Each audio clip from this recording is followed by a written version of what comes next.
சாய்ராம் ஜெய் சாய்ராம். ஓம் சாய்ராம் ஜெய் சாய்ராம். சாய்ராம் சேனலை பார்க்குறவங்க அனைவருக்கும் நன்றி. சாய்ராம் அருளால் இங்கே எல்லாரும் நல்லா இருப்பீங்க. உங்களுடைய கோரிக்கை, உங்களோட கஷ்டம், பிரச்சனை எல்லாம் தீரும். உங்களோட கோரிக்கை மிக விரைவில் சாயப்பா உங்களுக்கு நிறைவேற்றுவார். நம்பிக்கையுடன் இருங்க.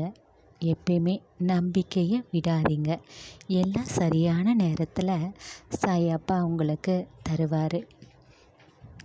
உங்களுக்கு ஒரு பரிகாரம் சொல்ல போகிறேன். பரிகாரம்னு இல்லை, சாயப்பாவுக்கு இது மாரி செஞ்சால் ரொம்ப நல்லது. நாளைக்கு பௌர்ணமி வியாழக்கிழமை. இது ரொம்ப சேர்ந்து வர்றதுனால மிகவும் சக்தி வாய்ந்தது. நம்பி இதை கேட்டு இதை செஞ்சால் நல்லது. அது என்னன்னா, நாளைக்கு நீங்கள் சாயப்பாவுக்கு பூஜை செய்வீங்க. நீங்கள் ஆரத்தி காட்டுவீங்க. கற்பூர தீபம் ஆரத்தி காட்டுவீங்க. அது கூட கொஞ்சம் பச்சை கற்பூரம் தெரியும்ல உங்களுக்கு. பச்சை கற்பூரம் கடையில் டிபார்ட்மெண்ட் ஸ்டோர்லேயும் கிடைக்கும், நாட்டு மருந்து கடையிலையும் கிடைக்கும். பச்சை கற்பூரம்னு கேளுங்க, கிடைக்கும்.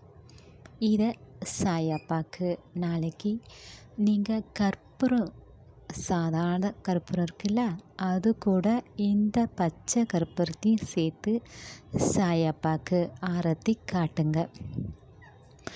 நீங்கள் உங்களுடைய கோரிக்கையை மனசில் நினச்சிக்கிட்டு ஆராதனை தீபம் காட்டுங்க. இது போல் 5 வியாழக்கிழமை இது போல் செய்யுங்க. உங்களுடைய வேண்டுதல் கொஞ்சம் சிறியதாக இருந்தால் உடனே நிறைவேறிடும். 1 வாரம் 2 வாரத்தில். உங்களோட கோரிக்கை கொஞ்சம் பெருசாக இருந்ததுன்னா 5 வாரம், 5 வாரத்தில் கண்டிப்பாக உங்களுடைய வேண்டுதல் நிறைவேறும். நம்பிக்கை தான். இதை நம்பி செஞ்சால் நடக்கும் அப்படின்ட்டு நீங்கள் நம்பிக்கையுடன் செஞ்சால், கற்பூரம் பச்சை கற்பூரம் ரொம்ப சக்தி வாய்ந்தது. அது அந்த பச்சை கற்பூரம் நீங்கள் கற்பூரத்தோடு சேர்ந்து ஏற்றும் போது உங்களுடைய வேண்டுதல் கண்டிப்பாக நீங்கள் மனசில் நினச்சி கேளுங்க. வெளியில் கேட்காம மனசுக்குள்ளே சாயப்பாவிடம் கேளுங்க. கண்டிப்பாக நீங்கள் ஒரு தடவை நீங்கள் கேட்டுட்டீங்கன்னா சாயப்பாவிடம் அதை கண்டிப்பாக அவர் ஏற்றுட்ருப்பார். ஆனால் ஏன் அப்படி நடக்கலைன்னு சில பேர் வேண்டுதல் நடக்கலைன்னா அதுக்கு ஒரு காரணம் இருக்குது. அவருக்கு தெரியும், கடவுளுக்கு தெரியும்ல, எது தன் பிள்ளைங்களுக்கு எப்போ தரணுன்ட்டு அவருக்கு தெரியும். அதுக்கு ஒரு காரணம் இருக்குது. அதுக்காக தான் நடக்காமல் இருக்கும். ஆனால் பொறுமையாக இருக்கணும்.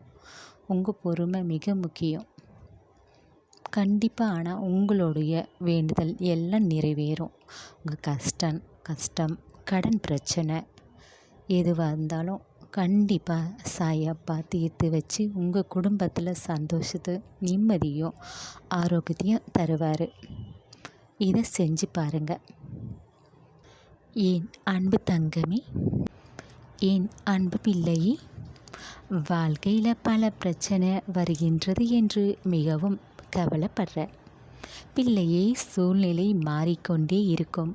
எப்போதும் ஒரே நிலை இருக்காது. வாழ்க்கைனா இன்பமும் துன்பமும் 2ம் தான் இருக்கும். எப்படி நடந்து போகும்போது பாதை சரியாக இருக்காதோ, சில சமயங்களில் மேடு பள்ளம் இதையெல்லாம் இருக்கும். நீ தான் அதை பார்த்து கவனித்து நடக்கணும். அதுபோல் வாழ்க்கையும் அப்படித்தான். சூழ்நிலை சமயத்திற்கு ஏற்றது போல் மாறிக்கொண்டே இருக்கும். பிள்ளையே, இதையெல்லாம் கண்டு சோர்ந்து விடாதே. சோர்ந்து விட்டால் உடலில் சோம்பேறித்தனம்தான் வரும். நீ இப்படி சோர்ந்து போய் எதையும் செய்யாமல் இப்படி கவலையாக இருந்தால் நீ எப்படி உன் குடும்பத்தை பார்த்துப்ப? நீ தானே அவங்களுக்கு எல்லாமே. நீ இப்படி இருக்கலாமா? வாழ்க்கையில் தோல்வி மேலே தோல்வி வந்துக்கிட்டே இருக்குதுன்னு நினைக்காதே. பொறுமை. எதை செய்தாலும் யோசி, இதை செய்யலாமா என்று. எதுவும் முடியாதது என்று நினைக்காதே. உன்னால் தான் முடியும், உன்னால் மட்டும்தான் முடியும். உன்னுடைய எதிர்காலம் எப்படி இருக்கணும்னு நீ நினைக்கிறியோ அது போல தான் இருக்கும். தோல்விகளால் நீ அவமானப்படலை. தோல்வி இல்லாமல் தோல்வி இது இல்லை என்று நினைத்து நீ கவலைப்படாமல் இரு. உன் மனசை போட்டு குழம்பிக் கொள்ளாதே. உன்னுடைய நம்பிக்கையை மட்டும் விடாதே. உன்னுடைய நம்பிக்கை மட்டும்தான் அடுத்தடுத்து முயற்சிக்கு கொண்டு செல்லும். தோல்விகள் எல்லாம் வழியாக எடுத்துக்காம இது வெற்றியின் அறிகுறி என்று உன் முயற்சியிலிருந்து பின்வாங்காம தொடர்ந்து உன்னுடைய வெற்றியை பெறும் வரை உன்னுடைய முயற்சியை செய்துக்கிட்டே இரு. உன் குடும்பத்தை நீ தான் பார்த்துக்கணும். நீ நினை, எந்த சூழ்நிலையிலும் சோர்ந்து தலை குனியாதே. தைரியமாக தலை நிமிர்ந்து இரு. மற்றவர்கள் கண் முன் நீ தாழ்ந்து விடாதே. அவங்க முன் தலை நிமிர்ந்து வாழணும். சில பேருக்கு வாழ்க்கையில் முன்னுக்கு வந்தாலே பிடிக்காது. சுயநலம், அவங்க மட்டும்தான் முன்னேறணும்னு, அவங்க மட்டும்தான் நல்லா இருக்கணும்னு சுயநலமாக சில பேர் இருக்காங்க. அப்படி இருக்கும்போது அவங்க முன்னாடி நீ சோர்ந்து கவலையாக இருக்கக்கூடாது. நீ இப்படி இருப்பதை பார்த்தால் அவங்களுக்கு சர்க்கரை பொங்கல் சாப்பிட்டது போல. பிள்ளையே, இந்த உலகத்தில் பொறுமையால் சாதித்தவங்க தான் அதிகம். பொறுமை மிக முக்கியம்.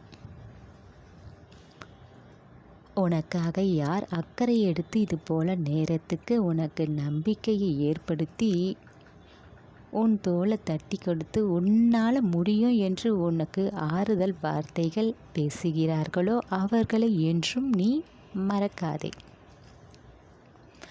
பிள்ளையை, நீ நினைத்தால் மட்டுமே உன் வாழ்க்கையை சந்தோஷமாக சிறப்பாக மாற்ற முடியும். தடுக்கி விழுந்தா மறுபடியும் எழுந்து நடக்கிறது போல.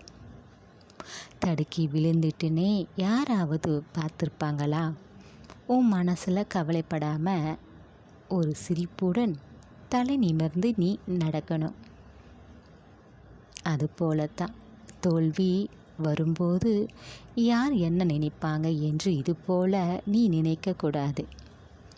அவங்க முன்னாடி ஜெயிச்சு காட்டணும். இதை தான் உன் மனசில் எப்பவுமே நினைக்கணும். யார் என்ன சொல்லுவாங்க, யார் என்ன பேசுவாங்க, இதையெல்லாம் நினைக்காதே. உன்னுடைய லட்சியம், உன்னுடைய வெற்றி, உன்னுடைய குடும்பம், இது மட்டும்தான் நீ நினைச்சு நீ யோசித்து இருக்கணும். பொறுமையாக இரு. உன் சாயப்பா எல்லாம் உனக்கு நடத்தி தருவார். நல்லதை மட்டும் நினை, என்றும் நல்லதே நடக்கும். உன் சாயப்பா இருக்க பயம் ஏன்?